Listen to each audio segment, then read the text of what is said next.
Welcome to a brand new episode of Johnson's Court. Today I'm super excited to bring you Divisional Round playoffs. Today with me, I'm at Beagle's crib. Beagle, how you doing? What's up, man? How's it going, man? I'm doing good. I'm just happy, we're on to round 2 of the playoffs. Got an exciting first wild card round and excited to talk the next round 2. It is. I mean, we did actually pretty well, and we only actually lost one game each, because we really did. We actually decided on all 6 of them, and we went 5-1. So I think this is our best record we possibly did overall, and everything. Yeah. So I'm happy to hear that and see that. But we're gonna talk about some NFL news today, just a little bit. There's not too much to talk about just because now we are in the playoffs, and then still gonna talk about the good and bad, what games were good, what games were bad that we saw, and then get into our division round picks. And I think this week we might differ. So I think we will. So we're gonna have lots of fun. We're excited. So with that being said, we're gonna always start with the bad and end with the good. What game did you want to talk about that was bad that you saw happen last week in the wild card round? I think a lot of people know I'm talking about. The one team that we both got wrong was the 49ers versus Cowboys game. The only loss. I remember saying this was the one game where we could possibly upset, and it was the one upset. Cowboys fans, I know this is very, very heartbreaking. I saw a stat where Cowboys are the first team in NFL history to have a 4,000-yard passer, 1,000-yard rusher, 1,000-yard receiver, and a defense with someone who had 10 sacks and another person had 10 picks. So, when you look at those numbers, it's just you have all the talent there, and then you come here and just totally wet the bed. We saw just the 49ers came out, aggressive and attacking, and the Cowboys weren't ready for it. And we saw the AT&T stadium with the sun coming through. Mm-hmm. I know that's been a problem in the past, and I'm just kind of a little confused on why it wasn't close. Like Jerry Jones, you can literally put some shades or something on Jerry there or Jones, something. You make the most money out of anyone in every single stadium, and then you're gonna possibly jeopardize your playoff chances to go into the next round.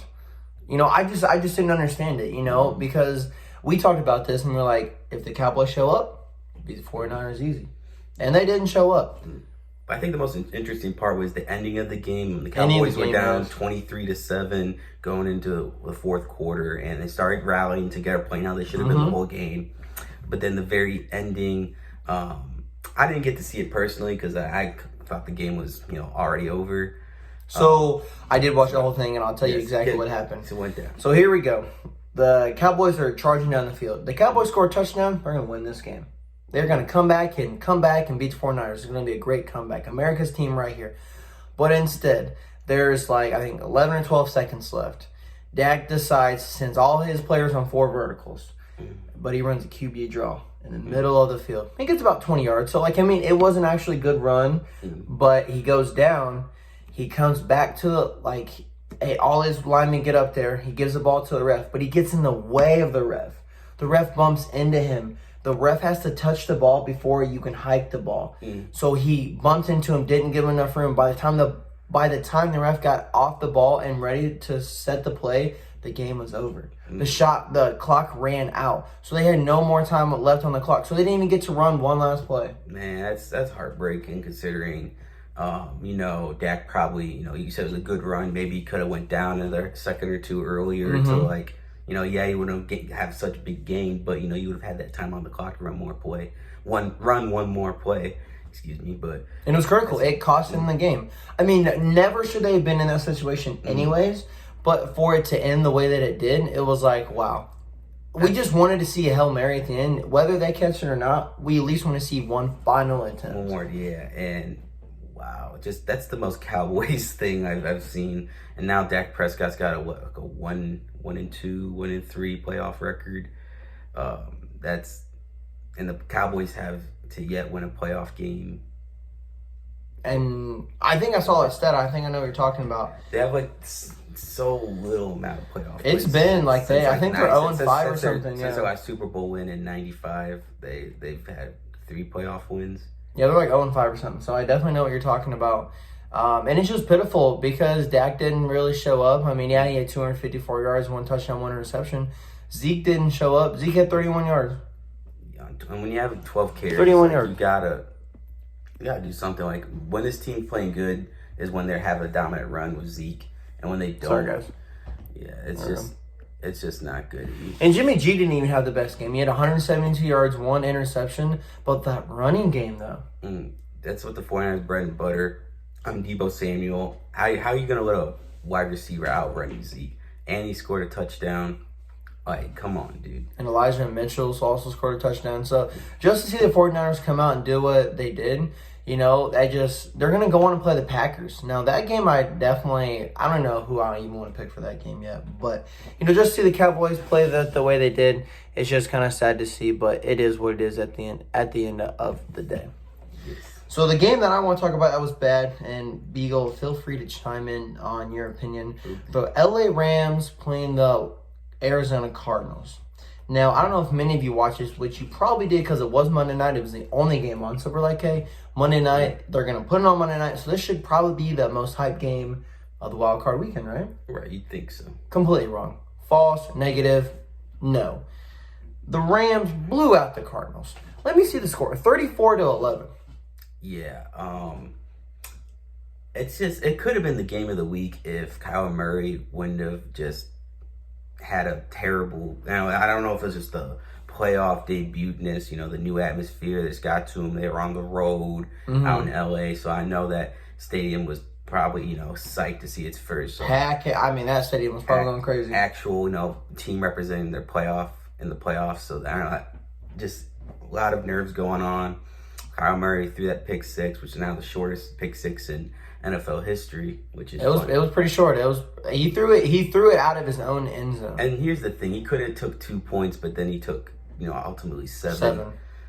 And I don't know if he was trying to just get rid of it or trying to get it out, but when you can't get that full throw and you just kind of flipped it, anyone's gonna catch it in return. At that point, there was a near receiver that was kind of just watching, and then that's when the dude kind of just jumped in front of him and picked it off. Yep. I feel like he could have ran up to it and swatted it down or caught it or something to prevent this. But like I said, that's playoff experience right there. Exactly. For those scenarios, and they just couldn't keep it together. Yeah. So Cardinals just didn't show up. They started off hot. They were the number 1 seed, and then I can't remember the stat. I can never remember stats. Can't remember them off my head, but they played horrible the last 7 games. I think they went maybe 3-4 or something like that, and then it just continued on into the wild card weekend, which really does suck to see because I wanted to see a close game here. I wanted to see Conrad potentially move on, but the Rams were just moving on all cylinders last night or on Monday, and Odell scored the first touchdown.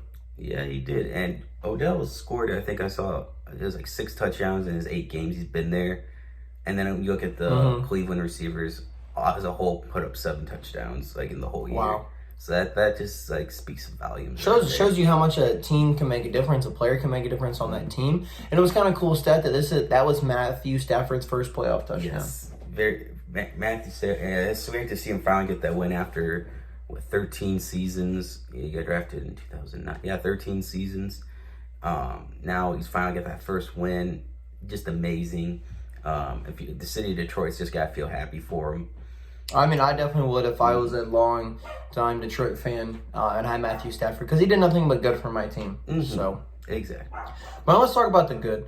Now, Beagle, what team did you want to talk about that you saw did pretty well?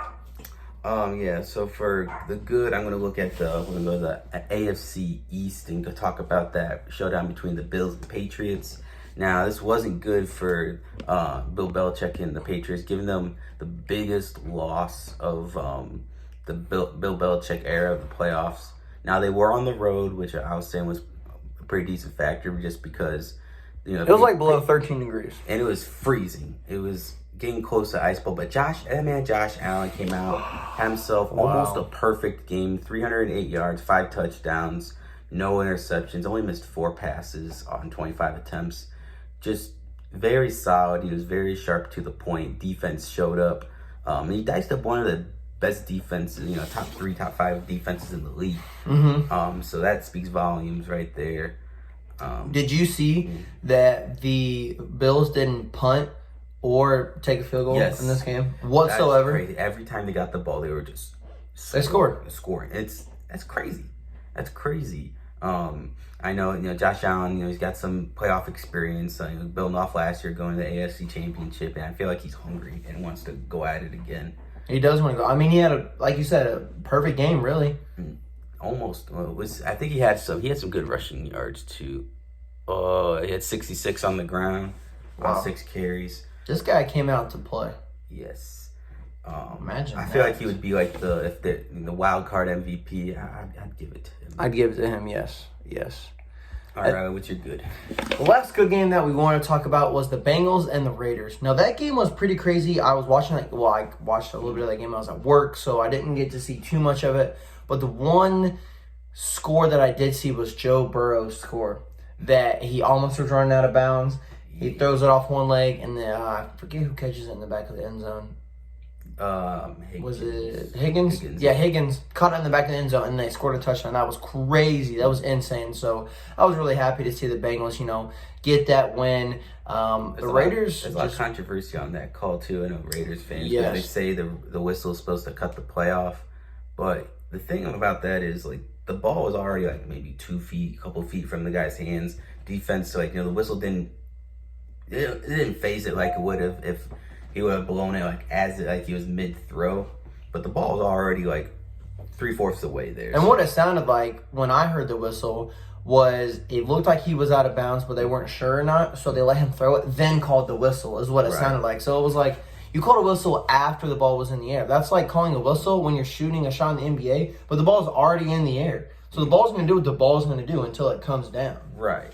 And like I said, I can understand if they called it a little bit before he threw it or as he threw it, the defense would stop and then he throws it, but the ball's already there, so they had a chance to react before the whistle was even blown. Exactly. So, but that was probably the coolest touchdown that we did see in wild card weekend.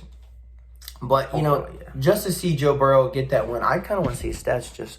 Joe Burrow had a good game. Another person who had their playoff debut, Chase Young broke the receiving record for a playoff game in his first playoff game. That's Jamar crazy. Chase.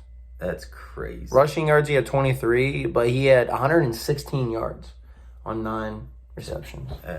Look at this guy. This man is, he's crazy. If he needs to win Offensive Rookie of the Year. If he don't, it's a crime. And I think he will now because Mac Jones did lose to the Bills.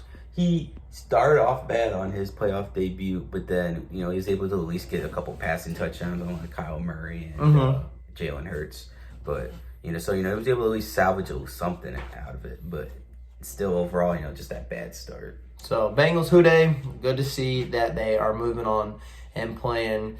Well, we'll get into that in a second. But first, NFL news. Now, Beagle, tell me how you feel about this, and then everyone else tell us how you feel about this. Cowboys quarterback Dak Prescott was fined for supporting fans who threw garbage at the referees in loss to the 49ers. Do you think he should have been fined? Do you think he should have stuck up for the fans for doing what they did? How do you feel about that? I mean, as a player, you always got to, show love to the fans. But when Cowboys, when there's been many instances in history where fans have just thrown trash on the field and just been, expressing their feelings. I get that. But when you're a player supporting those actions, and then we saw him take to Twitter, saying, good for them, but then, making an apology thing. I know, PR, that don't look good for PR reasons. And, you have something you have to do. I'm sure that's an email you didn't physically want to, or not an email, but a tweet you wanted to, but you kind of had to. But, and ultimately this led to him getting fined. So I think he'll be okay. He'll pay it. Yeah, like I said, this is you gonna fuck a couple of $5 out for him, and he's fine. But I mean, for the fans themselves, I feel like that's just a little outrageous. Like I said, it is in the rules. The refs have to touch the ball before the play can get things. So it's I get you're upset. It was in a critical situation, but the rules are the rules. The rules are the rules. Yes. So it is what it is at the end of the day, but I can understand why they're upset and frustrated at the end of the day. I mean, if that would have been the Colts in this situation, I probably would have been going off. Or if it would have been the Bears, I know, there would have been holes and a lot of walls. I know who you are. So, it's just one of those things where it does suck to see it happen and end that way. But, that's what made it such a crazy game, was that it ended the way that it did. That was, like you said, that's what makes it memorable. Now, the last NFL news we want to get into. Now, this could affect one team and their way to the Super Bowl. Derrick Henry, baby, is back, and he's ready to play Saturday afternoon. The king is back, and we are not talking LeBron James. We are talking Derrick Henry. We are. So, Beagle, what do you think about that? Is Derrick Henry ready? Is he going to be rushing a lot? How do you think he's going to affect the game on Saturday? Well, this is huge because when you're game planning around someone, when you're game planning on Derrick Henry versus, I forget who their running back is now, two different game plans right there. So, I feel like just the fact that he hasn't played since week 8. I don't feel he's going to get the amount of carries as we expect him to do. But I saw a report saying that he looked real good in contact practice, and he took the appropriate amount of time to heal up. But yeah, he hasn't played since week 8, and just wild that he was able to finish top 10 at number 8 in the rushing totals for the season, and he hasn't played since week 8. And that's crazy. Yeah, a lot of people said, I personally think he was going to win MVP this year. He was going to break the rushing record. He's going to break the MVP. The time we won a couple more. It's crazy. So I think, he was going to be MVP for sure. Unfortunately, he did get hurt, which really does suck to see. But for him to come back, I think that's huge. And if he comes back in the right way, and if he plays in the right way, and if he can stay healthy, they can definitely make it to the Super Bowl, or at least have a chance to make it to the Super Bowl, because he's a big part of that offense. Yes, he's the biggest part of that offense. So, with that being said, we're down to our final segment of this episode. The Divisional Round is here, and it starts tomorrow at 4:30 p.m. The Cincinnati Bengals are coming in. They're traveling to Tennessee to play on the Tennessee Titans. Now, Beagle, I know you had an episode on Colorcast earlier this week. I know you said you kind of made your predictions, and I think you said earlier that now you might change your predictions. So, who do you have on this game now? Now that you know that Derrick Henry is going to play for sure. I still have to do some thinking, because I know, it is Derrick Henry, but he's not going to get the 100% workload, I don't think. So obviously that's going to play some toll on their offense. And the Bengals, although they are coming in, their offense just look real crisp. They're hot at the right time. They get hot at the right time. You know what? I'm just going to stick with that. I'm still roll with the Bengals on this one, but I feel like it's a lot closer than what it should be. Okay, well, see, this is the game that I thought that we would differ on. And I was going to go Bengals all the way. I was like, I'm going for the Bengals. I would say they're probably my second favorite team in the league. And, I just really like Joe Burrow. Jamar Chase has a lot of promise. Joe Mixon. That whole team as a whole is just, they're playing hot. They're on fire. And I just think that they can carry the momentum and beat the Tennessee Titans. So you're rolling with the Bengals, too? Yes, but I do think it's going to be a close game, because Derrick Henry is going to give the Titans a chance to win this game. Yeah, he's definitely, having him at least gives you a big chance. Before, I feel like they didn't really have much of a chance, even though they were the first seed. Exactly. So, 4:30, I will miss some of the game. I will be at work, but I'm not missing the second game. I'm telling you that. I will be at home on the couch watching this game at 8:15 p.m. because I think this is the divisional round game of the week right here. No, yeah, it is. It is. There's a game that could be kind of close, but this game is the game of the week. The 49ers are coming in and playing the Green Bay Packers. Just to hear about that matchup gets me excited. Because I know that that game can go either way. The Packers show up. Do the 49ers show up? Who plays better defense at the end of the day? And who can, does Aaron Rodgers get what he wants early on? Or is he going to have to work for it all game long? It's all going to depend on what the 49ers can do against Devontae Adams. Because when you cut him out of the equation, that takes a lot out of the offense. Aaron Jones has had a pretty rocky year. A roller coaster year for sure. Yes. And that 49ers defense is very stingy. However, they are going into Lambeau. Aaron Rodgers has a history of playing the 49ers in the playoffs and hasn't looked good. No, it hasn't. I think there's 3 separate occasions I can recall where he's lost to them in the playoffs. So, now that he's the number 1 seed, now that he's got the home field advantage, he wants to, finish them off. how I feel like they will get it this time, because the 49ers, throughout the year, they just haven't played a full 4 quarters of football. We see them play great in the first half and then just can't come out the second half and they lose. Or we saw against the Cowboys, where they had a chance to lose, where they had that big lead in the fourth. And we know Aaron Rodgers thrives in the fourth quarter. So I feel like that, with the home field advantage at Lambeau, is just enough for them to beat the 49ers. So I'm going to go Packers. Going with the Packers. All right. And I like everything you said, because I'm going with the Packers as well. I think the 49ers could squeak by and pull this game out. It's definitely a possibility. But I think with Aaron Rodgers, with his playoff experience and everything that he needs to do, I think he will win this game. But I think it's going to be a close game. I think it might be decided by 3 or less. Yes, I definitely agree. It could come down to a field goal at the final, like Aaron Rodgers doing one of those legendary drives and then puts Crosby up in a good position to kick the game-winning field goal. I feel like it'll be up one of those kind of shows. So, game of the week right there. Now, that wraps up our Saturday. But then we got games on Sunday, too. Yes, full weekend. On Sunday at 3 o'clock, the LA Rams are coming in, and they're playing the Tampa Bay Buccaneers. Now, this is going to be the game, I feel like, because you got a good defense in the Rams. Buccaneers have a good defense. You know, they brought back a lot of starters from their Super Bowl run of last year. You know, what do you see going on here? It's all going to come down. A lot of people are going to think it's going to be Tom Brady, but nah, I feel like it's going to come down to Matthew Stafford. This is going to be his biggest test of his playoff career right here.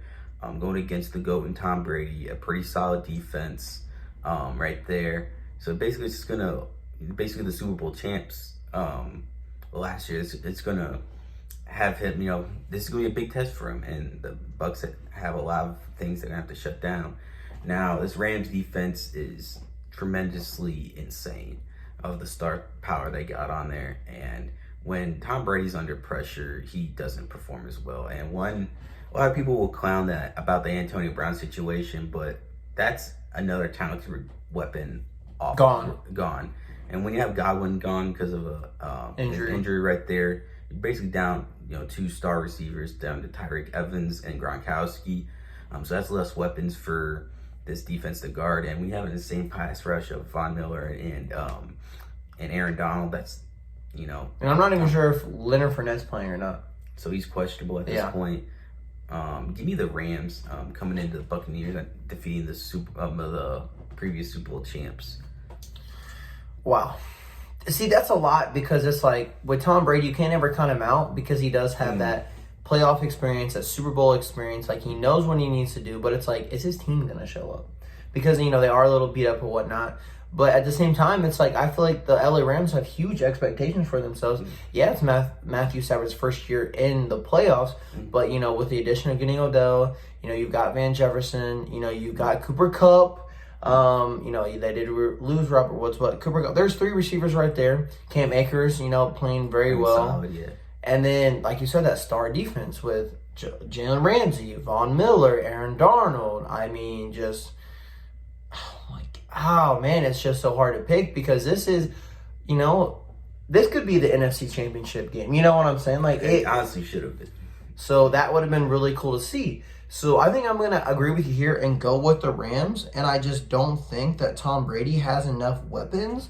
Not saying he doesn't have the experience to win, because he does. But I think as a team, the Rams are better. And I think they're going to get it done. All right. So there's that. And then the last game of the day on Sunday at 6:30, actually. It's 6:30. It's not as late as what we would think. But at 6:30, the Buffalo Bills are coming in and playing the Kansas City Chiefs Arrowhead Stadium. Yes. Rematch of AFC Championship game last year. Yes. Who takes it out this year? Who gets that win? Man, last week the Chiefs ran out of fireworks because they were just scoring so much on the Steelers. I kind of thought that would. I didn't think they ran out of fireworks, but I thought they were going to drop a lot of points on them. Now this Bills defense is the number 1, number 2 defense in the league. Chiefs kind of struggle against strong defenses and kind of beat down on the weaker ones. It's all going to come down to Patrick Mahomes versus this Bills defense. Like I said, Josh Allen is hungry. He shredded up the Patriots and their strong defense, and the Chiefs defense themselves kind of slacking in the last days ago from time to time. So I feel like the Bills offense will be just fine. I'm gonna go with the upset. Give me the Bills on this one. I feel like people get shook, and Patrick Mahomes is a second round exit. Wow. No Super Bowl for the third year in a row with the Chiefs. No Super Bowl for okay. This is like I said, when I was looking at the divisional game of the week and 49ers and Packers, this was the other game that I was like, shoot, this could be a divisional game of the week as well. Just because, like you said, the Bills have a great defense. They were able to blow out. Both these teams blew out their competition last week. They did.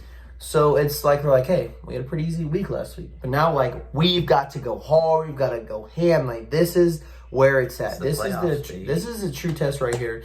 You know, like you said, Josh Allen is hungry. He did lose last year, and he wants that redemption. Mm-hmm. You know, the Chiefs actually started the game out versus the Steelers with a fumble. And T.J. Watt picked it up and ran it back for a touchdown. So the Steelers actually scored first in that game. And then obviously the Chiefs came back and whooped them. But still, is there something like that the Bills can do and just ride that momentum, keep that momentum to keep the Chiefs down? Yeah, basically just don't turn the ball over and, have efficient drives where, you take some time up and go down the field, at least score somehow. You said Allen did not have an interception last week. I think he was the only quarterback to not throw a pick last week. Maybe. Possible. We'll have to fact check that. But, basically not turning the ball over, no fumbles by Singletary, and just it's going to be real interesting. So this is going to be a good game, but the key to the game for the Bills is to keep Patrick Mahomes off the field. I think they're going to do that, so I'm riding with the Bills as well. Riding with the Bills. So, again this week, Beagle and I have the same picks. Well, I thought we would have some differences right there. I thought we were going to have a difference. In the Bengals and Titans game is what I thought we were going to have the difference, but we didn't, which is, okay. And I think the only other game that we see that I could have saw a difference was the Bills and Chiefs game. But I like Josh Allen, man. Like, I want to see someone different than the Chiefs in there. You know what I'm saying? Like, I do want to see that upset. So, we'll see what happens this week.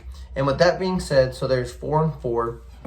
Let me see with our picks on who wins here. 1 second, guys. Gotta pull this up.